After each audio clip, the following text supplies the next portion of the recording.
অভিশপ্ত জমিদার বাড়ি। রাত দুপুরে এক অশরীরী ছায়া। আজ থেকে প্রায় ৫০ বছর আগের কথা।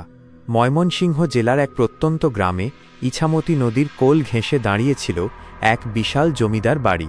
নাম তার প্রতাপগড় জমিদার বাড়ি। এক সময় এই বাড়ির রমরমা ছিল, কিন্তু বংশের শেষ জমিদার প্রতাপ রায় তার শেষ জীবনে এক ভয়ঙ্কর ঘটনার শিকার হন। তারপর থেকে বাড়িটি ভূতের বাড়ি হিসেবে পরিচিতি লাভ করে। গ্রামের কেউ দিনের বেলাতেও সে বাড়ির ত্রিসীমানায় যেতে সাহস পেত না, আর রাতের কথা তো বাদই দিলাম। আমাদের গল্পের নায়ক আকাশ এক দুঃসাহসী তরুণ। সে পেশায় একজন ইউটিউবার, ভৌতিক স্থান ঘুরে ভিডিও তৈরি করে। তার লক্ষ্য ছিল এই প্রতাপগড় জমিদার বাড়ির রহস্য উদ্ঘাটন করা। গ্রামের মানুষ তাকে শত বারণ করলেও আকাশের মনে জোরের শেষ প্রান্তে এসে আকাশ, রাজু আর মিতুল দেখল একটি সিঁড়ি উপরের দিকে উঠে গেছে। সিঁড়ির রেলিং ভাঙা, কাঠের ধাপগুলো নড়বড়ে আর ধুলোবালিতে ভরা। মনে হচ্ছে যেন বহু বছর ধরে এখানকার হলঘরে পা রাখতেই বাতাস যেন জমে গেল। একটা অদ্ভুত সুগন্ধ তাদের নাকে এলো, পুরনো চন্দন কাঠ আর শুকনো গোলাপের গন্ধ। এই দুর্গন্ধময় স্যাঁতস্যাঁতে বাড়ির মধ্যে এমন মিষ্টি গন্ধ তাদের অবাক করল। দেখ, এই গন্ধটা কি পরিচিত লাগছে?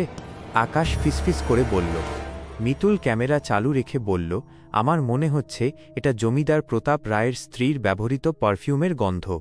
ঠিক তখনই তাদের পিছনের একটি বন্ধ দরজার ওপরের খিলটা খসখস শব্দে নড়ে উঠল। তিনজনই দ্রুত টর্চের আলো সেদিকে ফেলল। দরজাটা খুব ধীরে ধীরে একটা ভয়ঙ্কর কর্কশ আওয়াজ করে সামান্য খুলে গেল। ভেতরে জমাট অন্ধকার। রাজু ভয়ে প্রায় কেঁপে উঠে বলল, ওটা কি ছিল? আকাশ তার সাহসে ভর করে এক পা এগিয়ে গেল। শান্ত হ, হয়তো ইঁদুর। কিন্তু ইঁদুরের কাজ এটা নয়। দরজাটা সামান্য ফাঁকা হতেই ভেতরের অন্ধকার থেকে একটা অস্পষ্ট মেয়েলি হাসির আওয়াজ ভেসে এলো। হাসিটা খুব মিষ্টি, কিন্তু সেই পরিবেশে তা যেন হাড় কাঁপিয়ে দিচ্ছিল। হাসির রেশ মিলিয়ে যেতেই সেই ঘর থেকে অত্যন্ত নিচু চাপা স্বরে কেউ যেন কান্না শুরু করল। আকাশ আর দেরি করল না। সে জোরে দরজাটা ধাক্কা মেরে খুলে ভেতরে ঢুকল। ঘরটি ছিল জমিদার গিন্নির শয়নকক্ষ।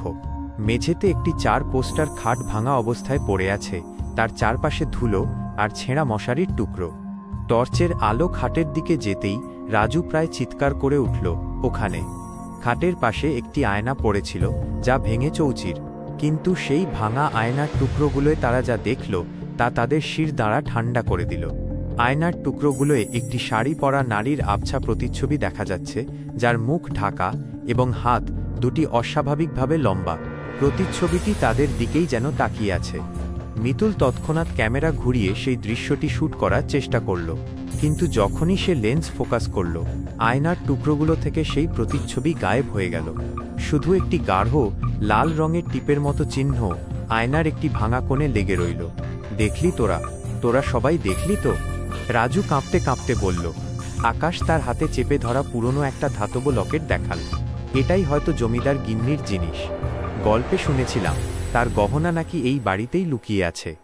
ঠিক এই সময় হলঘরের অন্য প্রান্ত থেকে, যেখানে তারা সিঁড়ি দিয়ে উঠেছিল, সেখান থেকে একটা খুব জোরে লাঠির ঠক ঠক শব্দ ভেসে এলো। শব্দটা যেন তাদের দিকেই এগিয়ে আসছে, খুব ধীর গতিতে কিন্তু নিশ্চিতভাবে। এবার হাসির পালা রাজুর। সে ভয়ে হাসতে শুরু করে দিল। জমিদার সাহেব আসছেন মনে হচ্ছে। আকাশ দ্রুত টর্চের আলো লাঠির শব্দের উৎস ধরে ফেলল। সিঁড়ির মুখে দাঁড়িয়ে আছে একটি লম্বা কঙ্কালসার আকৃতির ছায়ামূর্তি। ছায়ামূর্তিটির হাতে একটি ছড়ি, আর তার মাথা থেকে একটা পুরনো দিনের বড় পাগড়ি ঝুলে আছে। আকাশ নিশ্চিত হল ইনিই জমিদার প্রতাপ রায়, আর তিনি মোটেও খুশি নন যে তার রাজ্যে কেউ প্রবেশ করেছে। আকাশ এবার কি করবে? ফিরে যাবে, নাকি তার সামনে গিয়ে ক্যামেরার আলো ফেলবে? গল্পের পরবর্তী অংশ আসছে।